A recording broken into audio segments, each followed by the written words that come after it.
This podcast is brought to you by JuiceComedyToronto.com. Also, check them out on Instagram at JuiceComedyTO. What's going on, guys? We're here with another star of this crazy comedy clash. We're talking about the Africa versus West Indies comedy clash. You know who we have with us right here? We have African Ace. What's going on, my brother? I'm chilling. I just got off stage. I'm feeling good. The energy out there is ridiculous. Crazy. I didn't want to leave. Yeah. I didn't want to leave the stage. It was so crazy. Flashing me, time up. I'm like, I gotta leave. But it's amazing to be here. Thanks for having me. You've actually done, how many times have you done the clash? I believe 2 or 3 times. Yeah. We've done like different cities. We've done Toronto, obviously, about 2 times. Mm-hmm. Or we've done Montreal and we've done Ottawa as well. Yeah. And how do you feel the energy tonight compared to those other nights that you've done the show? It's definitely different. Yeah. Like, it's much more than the rest of them. Yeah. Like, I mean, it's always been good vibes here, always from day one that I stepped on stage. Mm-hmm. But tonight is just like, it just keeps getting better every time. Welcome to the big city, Toronto. You know what I mean? I wish I could perform here every day. Yeah, like it's crazy. I love it. I love it. Where you residing right now? I live in Houston. Houston, okay. Yeah, I used to live in Miami, but I moved to Houston. So. How's the scene in Houston right now for comedy? Oh man, it's good. It's good. I do my annual show, my headline show every year, every Black Friday. Yeah, and always a sold out show. Yeah, so it's good. It's good. All right, one major question I got to ask you here. Last time I met you, your name was Aphrican Ape. Right. Now it's African Ace. Why the switch? So the thing is, when I gave myself the name, the name was like since 2010. Okay. The name had a meaning. It was, due to my fraternity, Alpha Phi Alpha Fraternity Incorporated, and the ape is significant to us. So that's why I gave myself that. And of course, I'm African, so African Ape. Mm-hmm. Now, I didn't know I was going to get this big or whatever you want to call it. Okay. And then I started getting reviews from different people like, hey, why are you calling yourself an ape? You're not going to be on TV calling yourself that. Yeah. The white man wouldn't want to call you that. This is this, yada, yada, yada, yada, yada, yada. And I was like, you know what? I need to change this name. If I'm going to get bigger and do bigger things, I need to change it to something people will be more comfortable saying. Yeah. And I thought about it. I was like, what's the closest thing to African Ape? Yeah. And, in my fraternity on my line, I'm actually an ace. Yeah. That's the number one. I'm the first on my line. And I thought about it. I was like, you know what? The P to the C is not so much a difference. Like, if you're going to say African Ape, you can say African Ace. I was like, hey, say no more, African Ace. Yeah, so and that's how it was born. Yes, sir. Just like, because I know it was probably last year, December, that you really made the switch. Yes, November. Yeah. It was at my show last year in Houston. Okay. Yeah. Where you presented yourself as Ace opposed to Ape. Yeah, yeah. You know so I did like a whole skit presenting the idea behind the name and the idea behind the name change, and then boom, we reveal the new name. Okay, and how has the reception been of the new name so far? So far, so good. Yeah. Honestly, because I've been African Ape for so long. Yeah. So even I still struggle. Like a lot of my close friends, they call me Ape Man. Yeah. Until today, they call me Ape Man. And I'm like, you know what? You guys got to pass. Yeah. You can call me whatever you want to call me, but for the new people coming on board, they're going to call me Ace. Yeah. So, but I'm getting used to it. It makes sense, you know what I mean? And I wanted to congratulate you since you're here also, because I see you have a baby on the way. Yes, sir. You know what I mean? Yes, I think you're getting married, or you just got married? Well, we're married already. Okay. Yeah, but we just did like a low-key wedding, but next year we're going to the big one.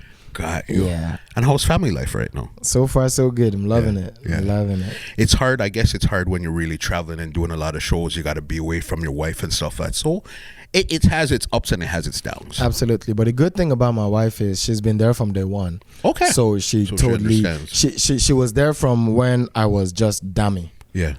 To we go out and there's nobody coming to meet us. Yeah. It's just me and her. We go out, hey, we have a good time, and we go back home. She was there from then till we go out and there's one person that comes up like, hey, are you that funny guy on Instagram? Yeah. Oh my goodness, I follow you. Yeah. To 10 people. Oh my goodness, this guy. Oh, to 20 people. So she's been there through the whole process. Yeah. So she knows the whole journey. She knows the whole lifestyle. So she's used to it. She's pretty cool with it. Makes sense, especially talking about Instagram. What's been your most viral moment on Instagram since you started? My most viral moment was this skit I did. Mm-hmm. And it's crazy because it wasn't even like my regular type of skit. Yeah. I saw a meme of some pretty girl. Yeah. And the writings on it was, "Would you slap me for $1 million?" Okay. So I did a whole skit on that meme, saying, "Oh, I would slap you this, I would do this, I would do that," and that video went so viral. Yeah. I did that video in about 15 minutes. Okay. Most of my other skits would take like an hour to act and edit, sometimes even more, but that one took 15 minutes. Yeah. And it just caught fire. It's like, wow. That's the craziest thing. It's usually when you're a creator and you create something, yes, you're tweaking it and you're making it perfect and you think this is going to be the one. It doesn't happen to be the one. It'd be the one you put the least amount of effort. Just do something and put it, and that gets you the craziest result. Like crazy. Wow. What actually made you start an Instagram account and decide that you wanted to go into comedy? So when Instagram started, it used to be just pictures. Yeah. Yep. And then they opened up the platform to videos. Yes. And when it was just pictures, I used to post funny pictures. You know, people would laugh and we'd have a good time about it. And then when they started the videos, you know, I saw people making skits. I was like, you know what? Let me give it a shot. Yeah.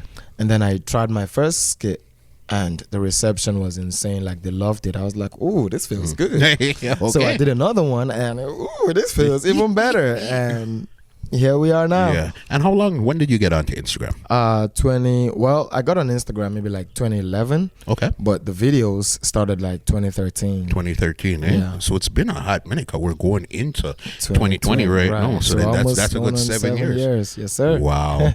What's your most memorable moment of 2019 so far?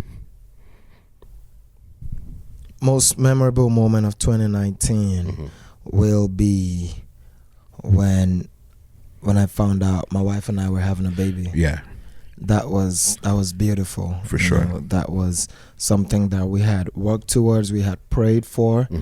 So the moment it happened, you know, I remember everything, you know, clear as day. She was in a room and I was in the living room with my homeboy, and then she ran out like, "Babe, we said I'm pregnant." I got up, I was like, yes, yes, yes. So that's definitely the most memorable. Okay. And how about your stand-up career? What's been the most memorable for your stand-up career? Oh, man. 2019.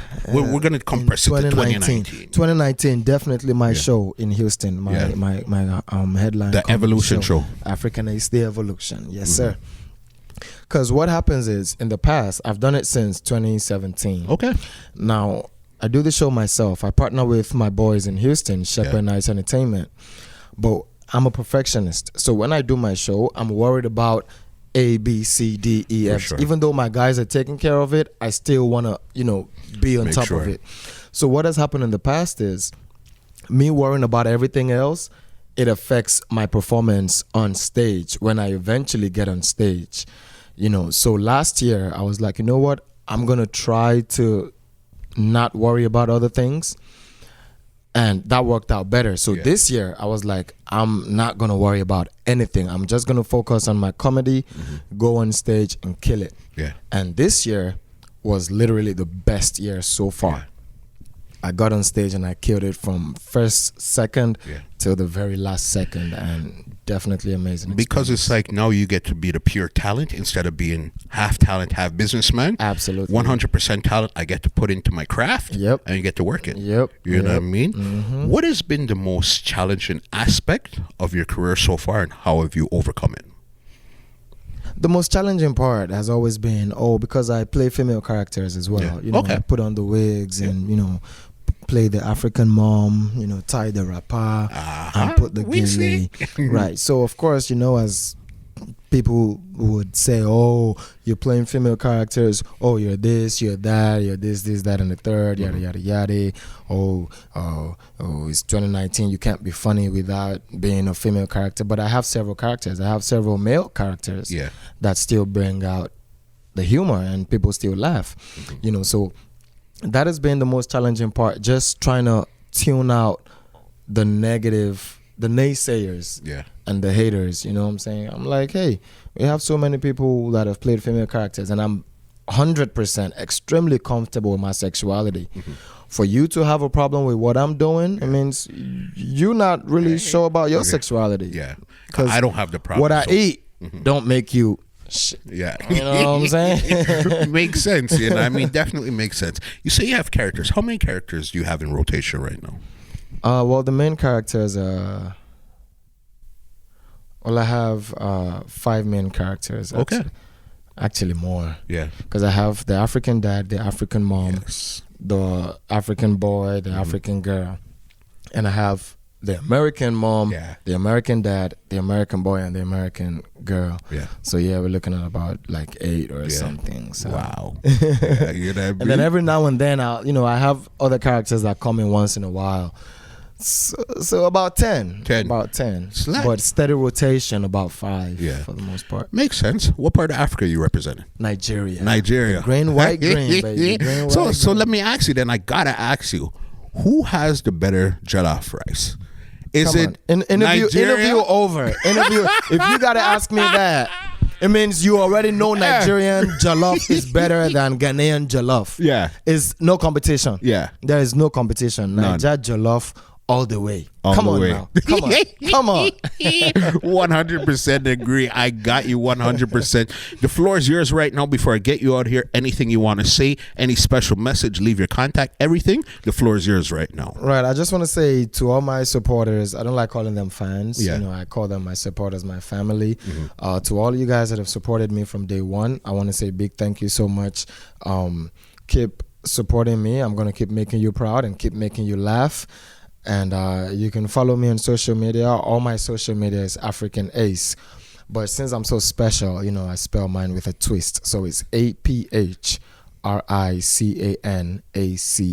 And that's all my social media. Yeah. Facebook, Twitter, Instagram, Snapchat, all of that. Yeah. African Ace. Ace, it's been a pleasure.